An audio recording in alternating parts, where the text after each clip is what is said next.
Perfect. Thank you so much for the introductions, Tamara. And really, we actually want to start off with a bit of a polling question for folks in the audience today. And so a poll will pop up on your screen, hopefully now. And this is just to give us a sense of, who's in our virtual room, really, to get a good sense of the audience and possibly where we might be able to lean into particular types of information or, generate some of the conversation and questions for the end of the session. So we'll just give folks a few more seconds to get some answers. I see them piling in now, which is great to see.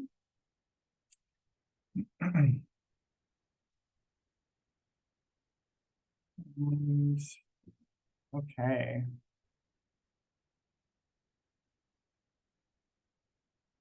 We're past 85% of the folks who've responded now, almost at 90. So I'm going to just end the poll now. Sorry if you didn't get your piece submitted. Of course, we would love to hear and see for folks who have selected other, certainly feel free to enter into the chat some of the areas that you come from.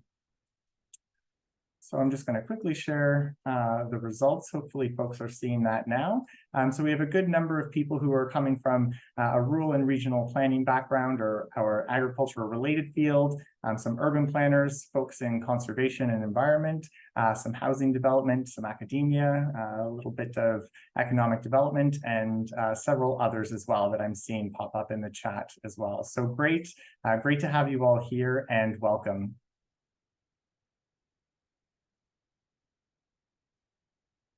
So as the title of this presentation really sets the stage for what we're going to be talking about, and we have a seemingly wicked problem on our hands, a wicked problem being when one organization, or when there's one problem trying to be solved and another problem is being created.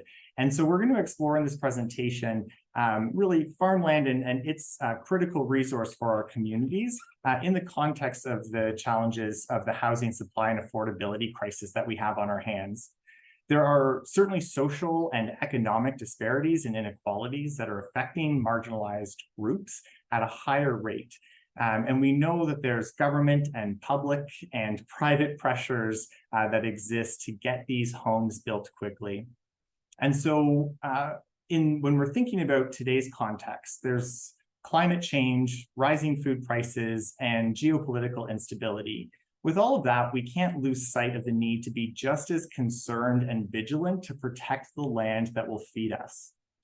So reflecting on the Housing Affordability Task Force, they had recommended in their report that Ontario set the goal of building 1.5 million homes over the next 10 years. Notably, in that same report, the task force acknowledged that a shortage of land isn't the cause of the problem. So other reports by Ontario planners confirmed that, in fact, there's enough land in the Greater Golden Horseshoe alone that is already designated for development to permit over 2 million units. So as we plan to accommodate the population growth that we are experiencing now and will continue to experience in Ontario in the future, we cannot sacrifice the land use for one basic necessity being for food and food production for another basic necessity being shelter. Otherwise, we're not going to be any farther ahead in our communities. I will pass this one over to Margaret. Thanks very much, Martin, and it's a pleasure to be here today. I just want to emphasize agricultural land is a finite and non-renewable resource and a world-class resource. The world needs agricultural land. However, sadly, the planning policy framework in Ontario does not reflect this currently. Instead, precedence is given to other land uses. Currently, for example, aggregate extraction and urban boundary expansion trumps the protection of prime agricultural land. For too long, agricultural land has been seen as land in waiting to be exploited for another use, not as a finite, non-renewable resource we need to feed ourselves. We need to preserve this resource. We owe it to future generations.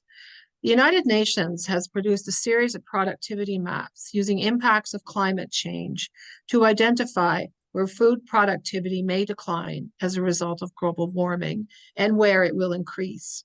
Canada, and specifically Southern Ontario, is an area where an increase in productivity is predicted. Much of the current world's food baskets, the southern United States, the Mediterranean regions, and other growing areas close to the equator are projected to decline in productivity. We cannot continue to expect others to produce the food to feed us and the rest of the world. We must protect our resources and do our share. With a unique combination of a climate moderated by 3 Great Lakes, the abundance of rain and sunshine at appropriate times, an abundance, secure water supply, and the rich soils of Southern Ontario, we have here one of the most productive food-producing regions in the world that will continue to sustain us. It is important for us to protect it. To understand the importance of protecting farmland, we also need to recognize it as a multi-service resource. It doesn't simply produce food. It provides fuel, fiber, feathers, and flowers for our consumption. This plays into significant cultural features and economic impacts for agricultural communities and the broader community in the province. It also offers a range of ecosystem services that benefit the surrounding landscape and our communities. Farmland filters and stores water, sequesters carbon, protects woodlots, and provides habitat for a variety of wildlife, whose habitats, such as greenlands and forests, are disappearing. Our agricultural lands are an essential part of our heritage. It is a cultural landscape that provides a welcome contrast to ever-expanding urbanization. Recognizing agricultural land as a finite, non-renewable resource is a critical step in protecting our ability to feed ourselves, sustain our rural communities, and build climate resiliency. So while municipalities are investigating all sorts of ways to combat climate change and consider climate change mitigation strategy, a critical step is to ensure that farmland is a resource that is included in the conversation. Agriculture is also a huge economic engine in the province. Ontario's agriculture and agricultural sector is large and highly diverse. It contributes over $47 billion to the economy and employs 1 in 10 Ontarians. Farmland is the literal foundation of this sector. It is important to consider that a critical mass of agricultural activity within a reasonable radius is needed to maintain the viability of any food production system. These systems include a range of services such as cold storage, food supply stores, large equipment mechanics, and veterinary services. Food production, food processing, food distribution are all connected, and they begin in the agricultural areas. Protecting Ontario's farmland supports strong rural communities and their way of life. It encourages land stewardship and community resiliency. When farming is no longer viable due to urban sprawl, farmers move off the land and we lose stewards of the land who have a valuable and intimate knowledge of their areas. This knowledge is a major factor in our ability to produce high-quality food products. In addition to all of the attributes I've spoken about, as I've said, Ontario agriculture is supported by a stable source of water, something that many of the large agricultural areas of the world do not have. In work I did for the Greenbelt Foundation, we confirmed that in the Greenbelt alone, there are over 200 different commodities grown, commodities that cannot be grown elsewhere in the province. Southern Ontario is home to an experienced set of world-class producers and safe, environmentally sound production that is part of a massive network of agri-food businesses. A former head of one of the think tanks on local food at Guelph University once said to me that Canada is the Switzerland of food. All around the world, we are respected for the safety and quality of the food we produce while implementing environmentally sustainable practices. It is also a critical part of our economy. When you factor in primary production and all of the businesses involved in food production, the provincial agricultural food system is the largest economic cluster in the Ontario economy, not the auto sector. Across this province, there is a strong and vibrant sector where farmers make use of the limited land base in the province to produce a diverse range of agricultural products. It is safe, progressive, naturally based, and essential to our survival. First the pandemic, then the wars in Ukraine and now the Middle East, and the very real impacts of climate change emphasize why a local sustainable food supply is essential to our well-being. We are currently sacrificing this resource to accommodate growth, when, as Martin said earlier, we have lots of growth options to accommodate the growth that do not require the continued loss of agricultural land. During the 30 years I have worked to sustain agriculture in the Golden Horseshoe and across the province, I have seen a steady decline in the land base on which it depends. While there are some encouraging developments, strengthening of provincial and local policy, the creation of the Greenbelt, implementation of the Greater Golden Horseshoe agricultural system, growing understanding of the importance of a local sustainable food supply, the steady erosion of the land continues. The recent actions of the provincial government were concerning before some of them were repealed, and if they had proceeded, they would significantly have accelerated this decline. As I've said, I certainly agree we have a housing crisis and that needs to be addressed. I recognize that as we welcome immigrants to our country, we must be able to provide accessible, affordable housing. However, we must also be able to feed them and provide them with a varied and healthy diet. We need to think how we manage growth. We need to permanently protect our productive land base. We need to create the circumstances under which farmers can operate securely and profitably with certainty that there is a long-term future for them on the land. We need to recognize that agricultural land is a limited, non-renewable resource. We need to appreciate not just the benefits of the current safe, accessible local food supply, but the obligation we have to future generations to protect the resource that sustains it. And now I'm going to turn it back to Martin. Thanks, Margaret. And thank you for all that information, because I think that really reflects on how important farmland is and the variety of things that it does provide for us beyond just thinking about it as a source of food. And yet, despite that, despite its level of importance and multifaceted services that it provides us, we're losing the equivalent of 319 acres of farmland every single day. If we continue to lose farmland at that rate, we will have lost our best farmland within the century. So land speculators also have a significant part to play in the loss of farmland, as well as driving up the price of farmland.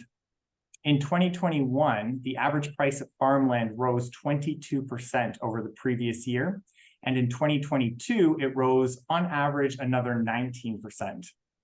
So if we continue to lose land, the scarcity of farmland will also drive up these prices, making it increasingly difficult for current farmers to buy land and expand their operations, or for new and young farmers to get into agriculture.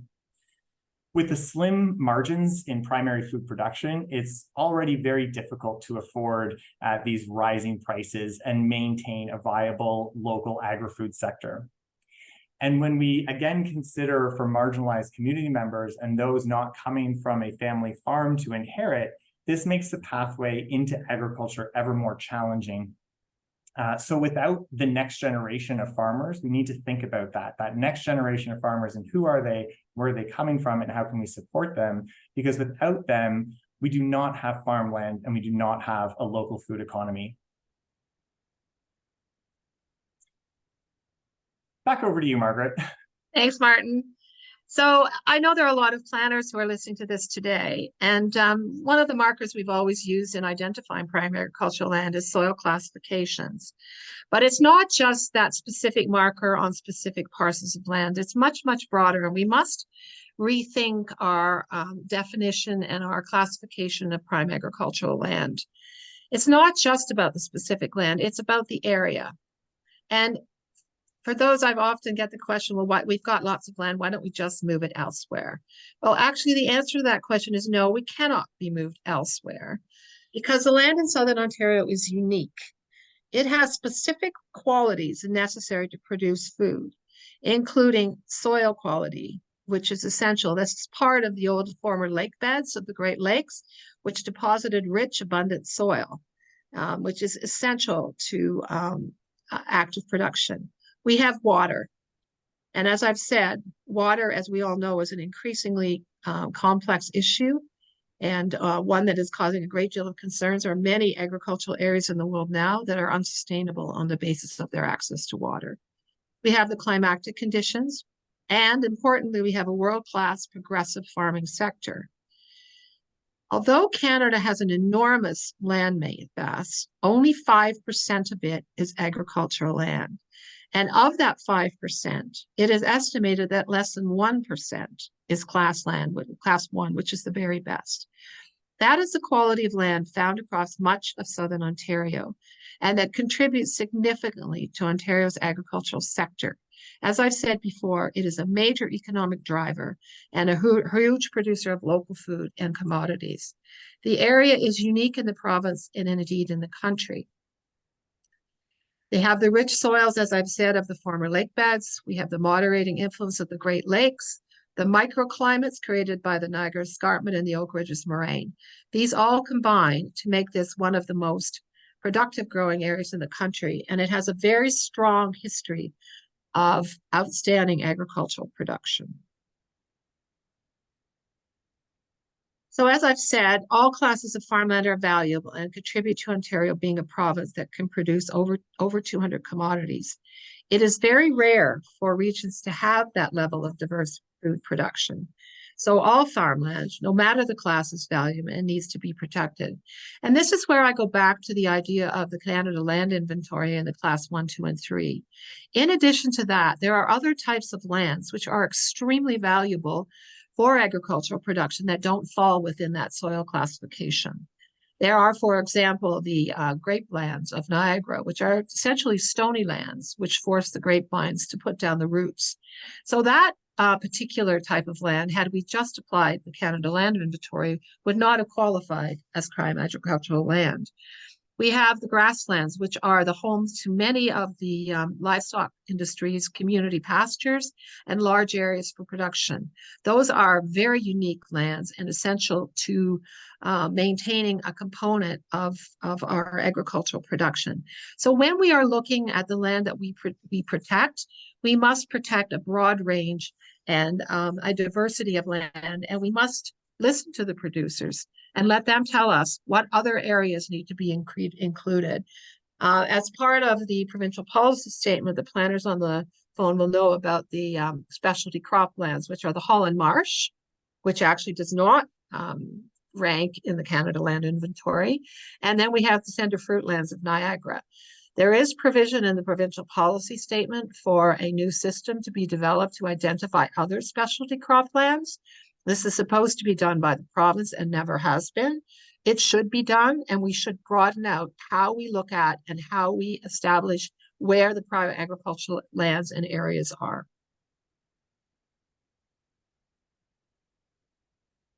So as I've said, the green belt is just a start. And this is the land that shows both the green belt and prime agricultural lands.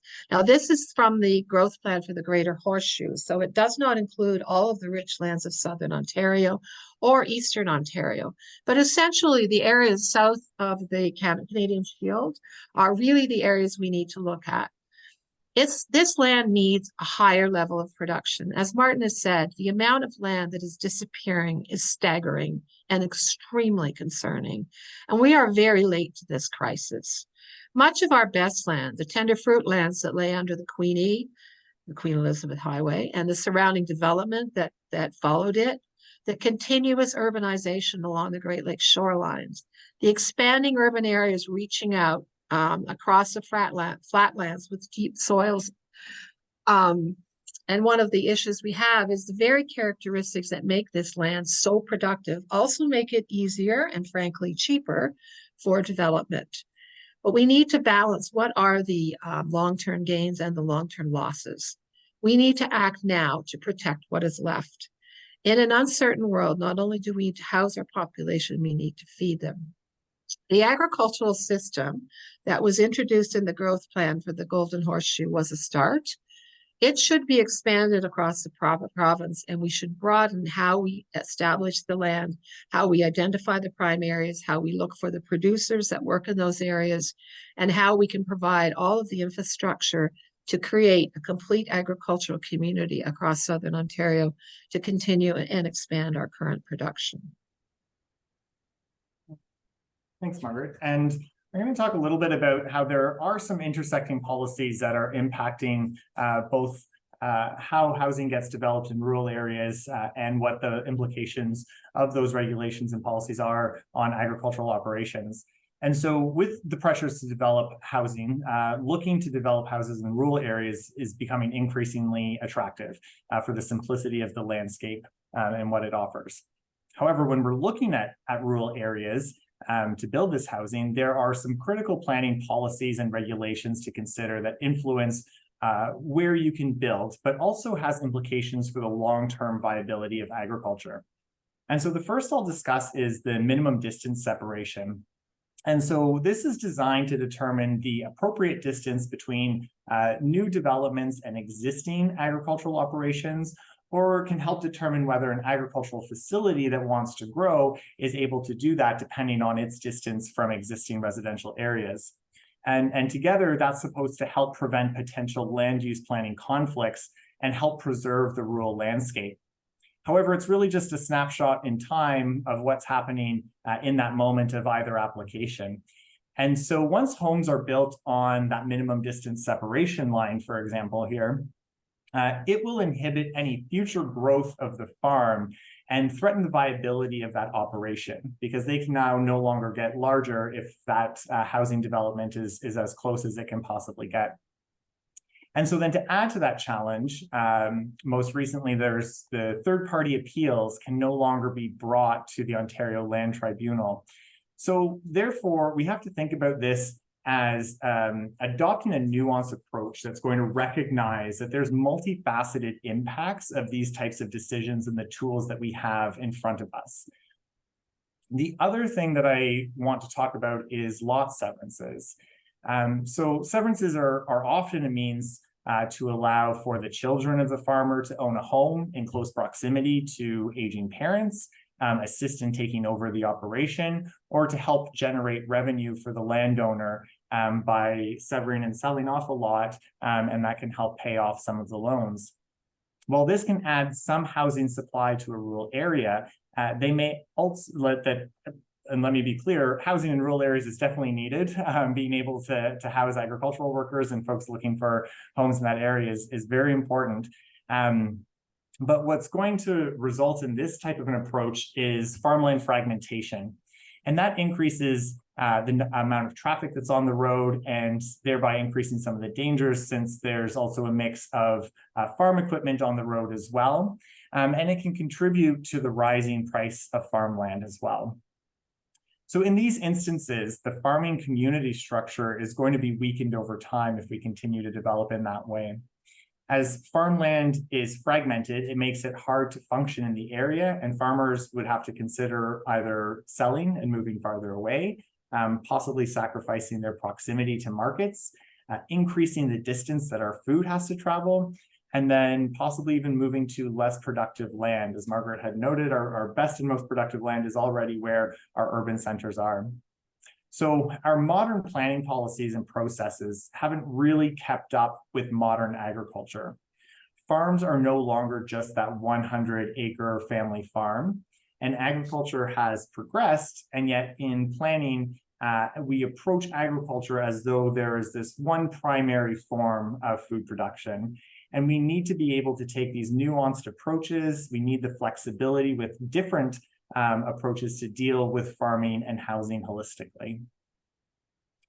So I do want to take a minute and hear from the folks that are in the audience, and we'd love to hear from you on your perceptions on what the main challenges are facing your community when it comes to protecting farmland. And what sort of connections do you see between the issues of needing to protect farmland as it connects to housing supply issues? So certainly, please feel free to submit your answers into the chat, and we'll see if there's anything that pops up. Give folks a minute to provide a response.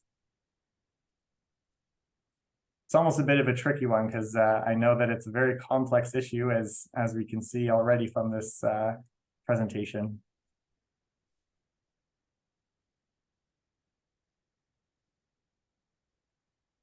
Okay, so while people are carrying on with that, are we ready to move on to the next one? Or Martin, did you want to wait a bit longer? Yeah, we can certainly move on. I'm seeing a few messages coming in already, commenting on pressures for development, farmland being threatened by aggregate extraction, urban sprawl in suburbs, farmland getting trumped by other policies. There's a very interesting one here referring to hospitals functioning at 120% capacity. We're losing farmland for food production. And we're in need of housing to accommodate population increase. We need to think smart and creatively about all three of these important necessities for the present and future generations. Certainly, there's some more in there as well that I'm going to dive into afterwards, and lots of other great comments about sprawl, developers already having bought up farmland. The Dauphin Rouge Agricultural Preserve is an example that's been given. Challenges with public backlash to densification and housing. Yeah, lots of really great examples that sometimes can be very unique to particular communities, but I think also holds true when you consider communities facing very similar challenges across Ontario. Definitely, please feel free to continue to submit some of your comments around some of these challenges. But we will move on just to the next slide. But yeah, so back over to you, Margaret, and thank you all for your contributions. Thanks, Martin. And they are very interesting contributions. So I'll give a little bit of thought about what's needed to protect agricultural land. And certainly, we don't have all the answers. We've got quite a brain trust here, I can see, and lots of different ideas. But as Martin said, today's planning system is based on the sort of 100-acre, 40-hectare farm with the house and the barn. And that is just not the way agriculture works these days. There are some very productive small land-based farms. The greenhouses, for example, can produce very efficiently on a fairly small land base.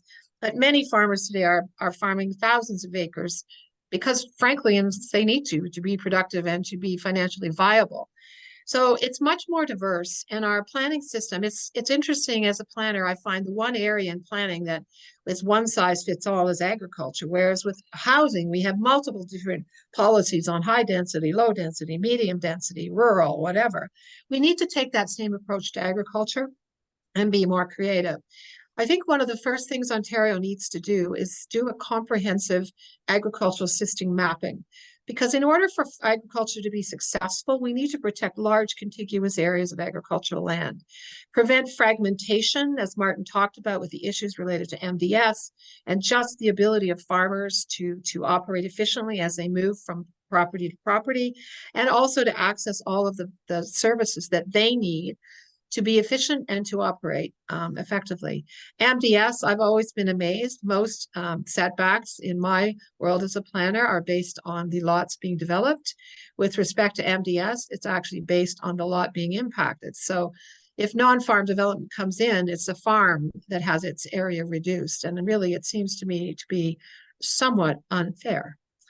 And also we need to look at areas and not just prime agricultural lands, because there are obviously areas within prime agricultural areas which are basically rural land, what we would call rural land. But if you fragment those areas, it creates issues because it encounters all of the things I've talked about needing large contiguous areas that are protected. And these areas should be identified through a provincial process supported by the municipalities who know their areas. That process certainly has started in the Greater Golden Horseshoe before the potential change in some of the policies. And hopefully now that those have been rolled back, it will continue.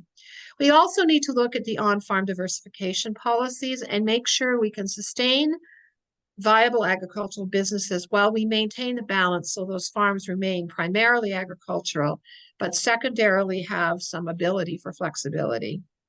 And most importantly, we really need to ensure there's an effective working relationships. There are very good farm organizations in Ontario, the National Farmers Union, the Ontario Federation of Agriculture, the Christian Farmers. They are the ones who know what they need to make their industry successful. And also we need to speak to farmers. And when we speak to farmers, we need to listen to what they say. Throughout my career, I've always said farmers are one group that does not speak out. They don't blow their own horn. And yet we have one of the best farming groups in the world, and we need to listen to what to say, because when they speak wisely. So Martin, you have some alternative ideas too on how we can deal with some of the issues we have. Certainly. And the thought here is that we can come up with solutions that exist within the framework, our planning framework that we already have. And up on the screen, you'll see the example actually of the Waterloo urban boundary. And so the thought here is what is needed is this hard urban boundary that aims to prevent urban sprawl and preserve rural lands for agriculture, conservation, and other rural land uses. So identifying a hard urban boundary line in an official plan is really important because it also signals to farmers that the area will not be threatened by sprawl and that they can safely make investments in their operations because the agricultural system will remain. So in 2009, we saw Waterloo implemented a fixed border between the rural and urban areas. And additional policies, of course, were mandated and needed with that type of a hard urban boundary line, such as density requirements and transportation networks. So that was included in order to accommodate the internal growth within the urban boundary. So while the intent is that the line would be held for a significant amount of time, we know that policies can change sooner than intended. And then that time frame that we'd had to protect that land can be undermined, and the objective of having a hard urban boundary policy is now undermined, and we might see some sprawl occur. So policy is really great for protecting large areas, but can be done relatively easily. So there are other tools that can be used simultaneously to help reinforce the intent to prevent urban sprawl. And this is where I want to talk about conservation easement agreements. So where a hard urban boundary policy can be seen almost as that tool to rein in sprawl from occurring, farmland conservation easements could be seen as that brace used within the countryside to help maintain that boundary. So conservation organizations like the Ontario Farmland Trust have authority through the Conservation Land Act to use these conservation easement agreements to protect agricultural and environmental lands.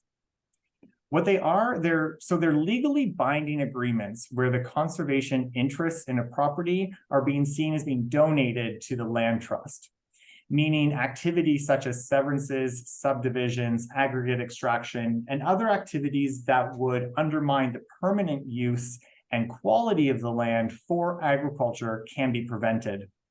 So the current landowner must voluntarily enter into one of these agreements.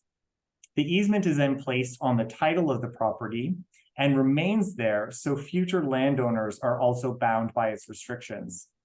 This in effect deters land speculators wishing to develop farmland from purchasing those farm properties in the first place. These are very powerful tools that can help ensure the long-term protection of farms in a region. So beyond just creating a hard urban boundary line and helping support that line, there are opportunities for municipalities, landowners, and land trusts to collaborate and use these tools to create their own local agricultural preserves. Again, the power of these tools is that they cannot easily be undone by changing policy because they are legally binding agreements on the title of the property, and they can truly enforce the long-term protection of agriculture in an area.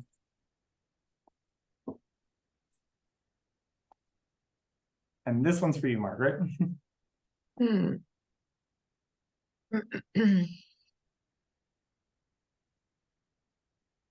So places to look for solutions, things that we have learned.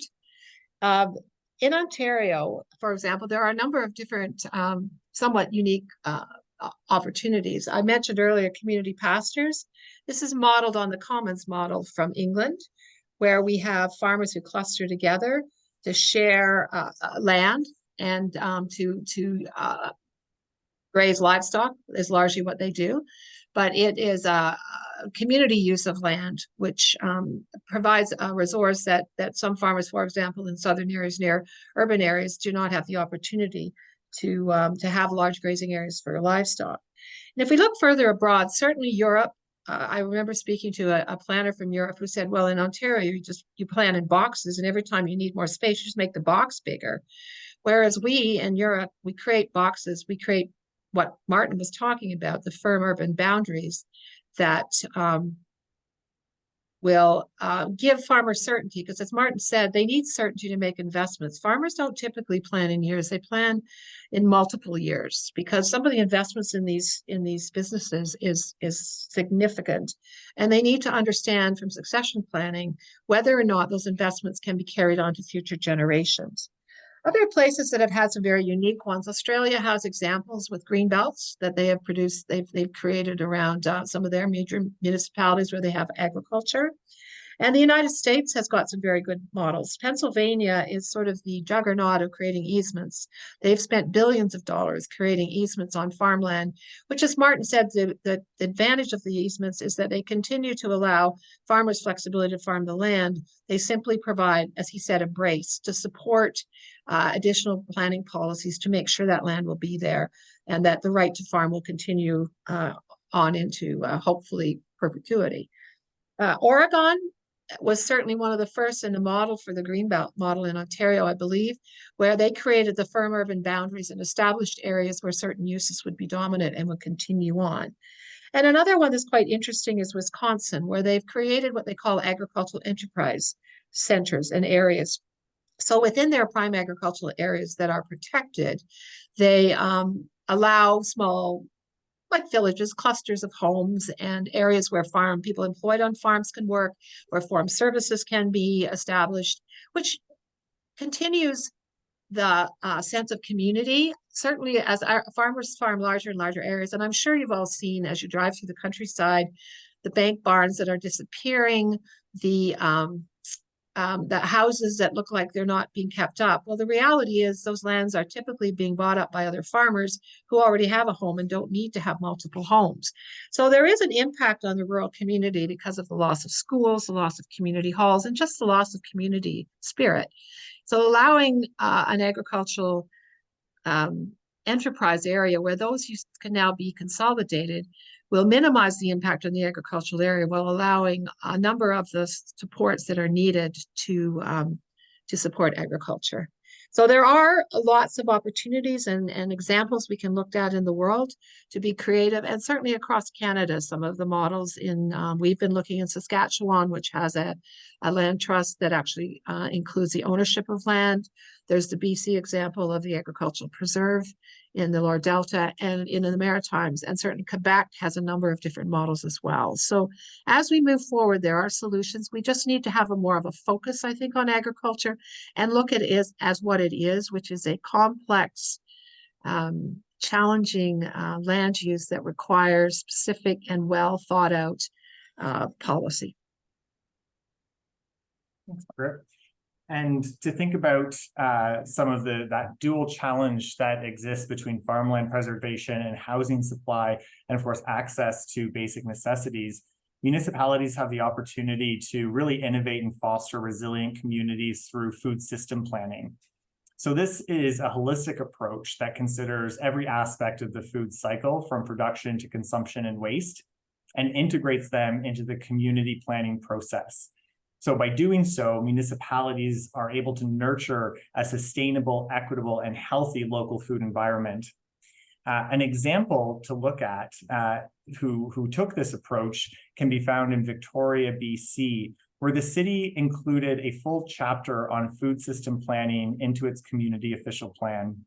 So strategies that they embraced included urban food production, the protection of valuable agricultural land, the fostering of partnerships with local farmers, and the OP considers infrastructure such as farmers markets, food retail outlets, restaurants, even street vendors, while considering support for community centers, organizations, and schools to be able to have access to local food. While our land use planning policies and zoning bylaws work to mitigate conflict between agriculture and residential units or uses, I think there's one of the unintended consequences of this approach has been contributing to that growing disconnect between people and where their food comes from. However, again, there's other models that we can look at closely here in Canada. So looking at the city of Chilliwack in British Columbia, we can see some innovative land use policies and zoning bylaws that have possible solutions to overcome this. The Yarrow Eco Village in Chilliwack, which is the image that you can see on the right of your screen, is a 35-unit community, approximately 115 people living in it. The housing was built on 3 acres of land, while the remaining 20 back acres of prime farmland were placed in British Columbia's agricultural land reserve, ensuring that this development project was not going to spill onto this best farmland. The previous zoning would have otherwise only allowed for 2 to 3 units to be developed. So instead, adopting a rural density approach allowed for more housing while still protecting the farmland. The zoning allows for the eco-village to host a mix of uses, including commercial, a school, a culinary facility, among several others. But I think the unique inclusion is what they ended up terming as restricted agriculture. They limited the number of livestock and identified specific agricultural activity that would be suitable for being in such close proximity to the residential area. And by being flexible with this different approach to planning policies, they were able to address different forms of farming and increase housing supply, while still being within close proximity to the urban area, which was very attractive for the farmers using the land in the Yarrow Eco Village to market their produce. So studying these types of policies and bylaws and outcomes could be instrumental in developing some innovative edge planning policies for municipalities here in Ontario that are experiencing these high pressures for development. So again, examples like this eco-village, or I'll mention as well that Grey County's official plan has some policies around agrominiums, considering innovative edge planning policies, integrating food system planning, including hard urban boundaries, agricultural preserves and agricultural enterprise areas, certainly partnering with nonprofits such as the Ontario Farmland Trust. There are a multitude of opportunities for municipalities to adopt innovative approaches within our existing land use planning framework that would preserve the farming sector and support community development that would address the housing crisis. So it really is possible to take a win-win approach as opposed to one over the other. Thanks, Martin. And so the next topic is speaking truth to power. And actually, Martin and I gave this presentation at the OPPI conference that took place in September of this year. And at the time, I must admit, it was quite depressing to be involved with the agricultural land planning side because of all of the changes that had been proposed by the government that were having such an adverse impact on the agricultural sector. Happily, that's now changed somewhat, and there has been a rollback. But I think what that emphasizes is the importance of speaking truth to power, because many of the actions that were taken were perhaps taken in good faith and thinking this was a solution. And one of the examples I'll use is allowing the 3 severances per farm, in addition to allowing additional housing in the farm cluster, which would effectively have increased the number of dwellings in that area to 7. And when we were discussing it at the Ontario Farmland Trust, one of the farmers on our board basically said, if that went through, it would be the end of the livestock industry in Ontario because nobody could meet the MDS requirements anymore. And so I think these are unintended consequences. And I think a lot of it becomes because we are no longer a rural-based society. We are now a very urban-based society. And frankly, although I find always there's interest and support for agriculture, there are some misconceptions about it. So for example, the idea that you could just pick up and move it and it will be fine. That is not true. Obviously, the land base is required and we must have a productive land base. And as I've said, it's a very limited resource in Canada. So we need to protect what we've got. But in some ways, what's happened in Ontario recently has given us an opportunity to have this conversation and to raise the idea that we really need to look to our food production as part of our responsibility to future generations and to the world population in generally. So what can we do more? I think starting at the top, I think speaking truth to power will involve the federal government. There needs to be a national food policy that looks at the land base, where we grow what and how we can protect it. There needs to be a provincial strategy that does exactly the same thing. And Ontario, being blessed with a lot of the lands that can grow such a variety of commodities and so much of the local food, peaches, cherries, pears, vegetables, and we can respond to our changing ethnic profile by producing vegetables that work and foods that work for those populations, expanding our ag system and making sure that those of us who are managing it understand agriculture and are aware of the what's needed to keep it as a successful system. And so I encourage everyone on this call to continue to speak truth to power, to continue to advocate for the protection of our land base and for the support for our farming community so they can continue to do the job that they do. So, thank you. Thanks, Margaret. So we do have one final question that we're posing to the audience today before we get into the Q&A section of the presentation. And so this question is really to get at an understanding of what it is that would be useful for you and your municipality within your communities to help improve farmland protection efforts.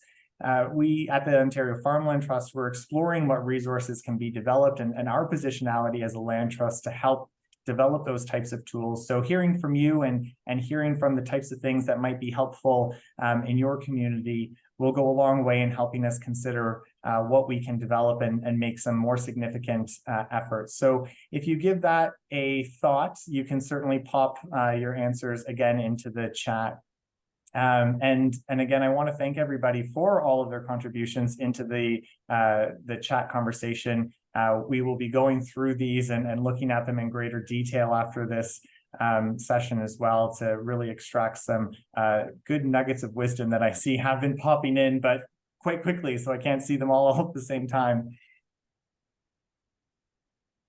So while folks are adding some content around what might be helpful, I will just pop on to the next slide and really say thank you to everyone for your participation, your contribution, for being here today. This does conclude our presentation, and we're going to take some time to take some questions from the audience. I know we have a few minutes before tomorrow we'll wrap up. Tamara, are you? Oh, I do see some of the questions here. So I'm okay to read out the questions, and Margaret, I'll look to you to help me answer these. Sure. So there was a question or comment saying, I don't seem to ever hear any input from the Ontario Agriculture Minister, for example, during the recent Greenbelt controversy. Do they ever comment publicly on farmland preservation in the face of housing pressures? Well, that's an interesting question. And actually, Martin, you're probably as well versed in this. But when the whole issue with the severances, for example, arose, actually, the minister did convene a roundtable of agricultural groups, including the Ontario Farmland Trust. Martin represented us. I watched the meeting and participated. And actually, it was an extremely good meeting. And what really struck me about it was that all of the farm communities, the farm organizations were singing from the same page.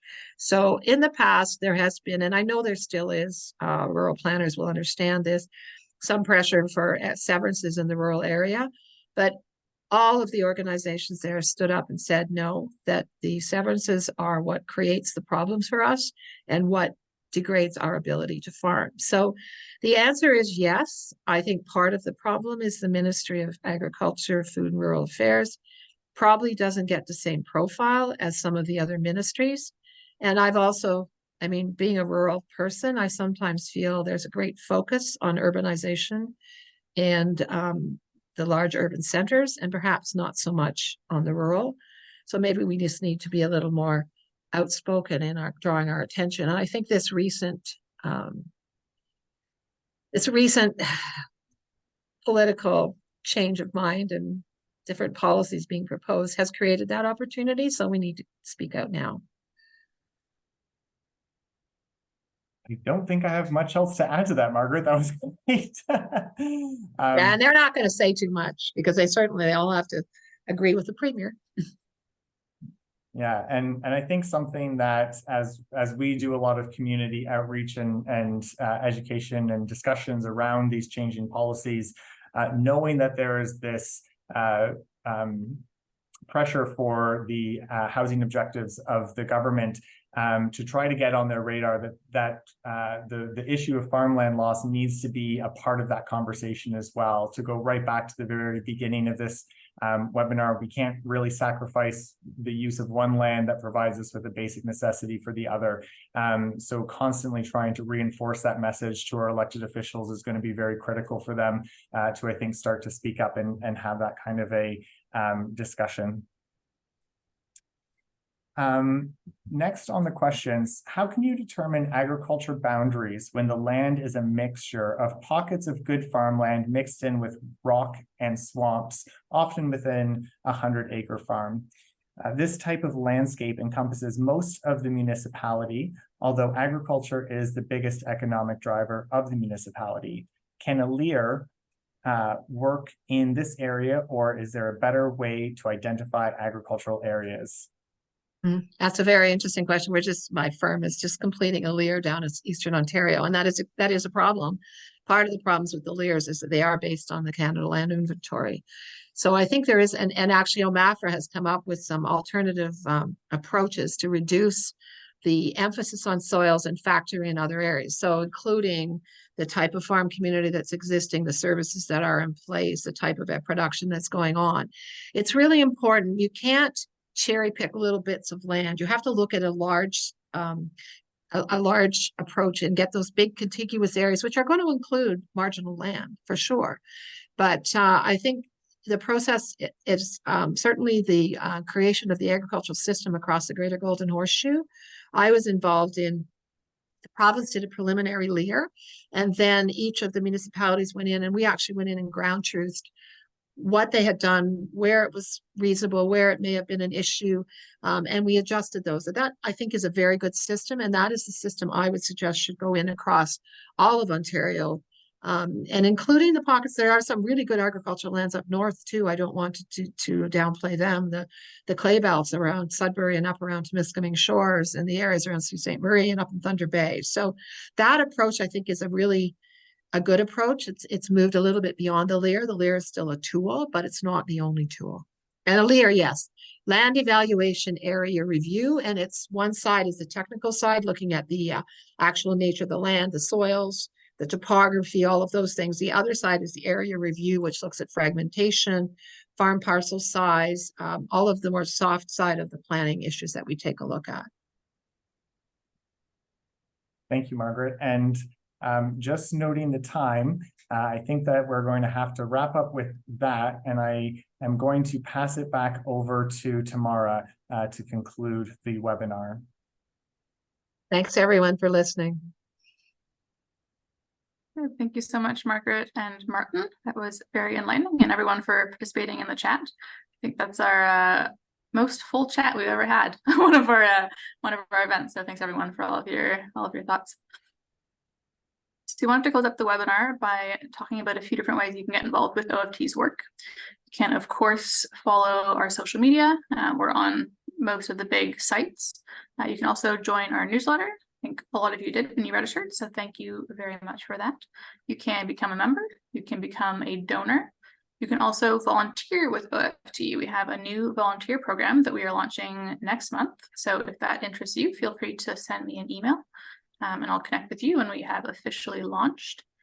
You can also attend an event, which leads us to our next slide. So we have these winter webinars happening almost all winter long. We've got them happening again in November, December, January, as well as in April.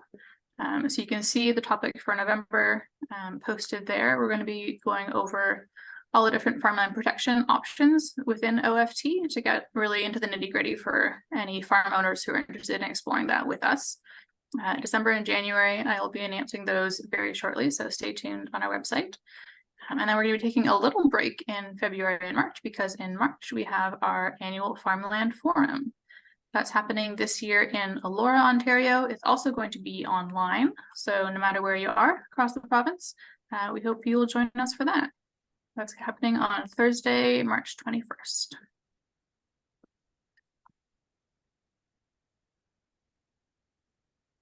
Thanks everyone for coming.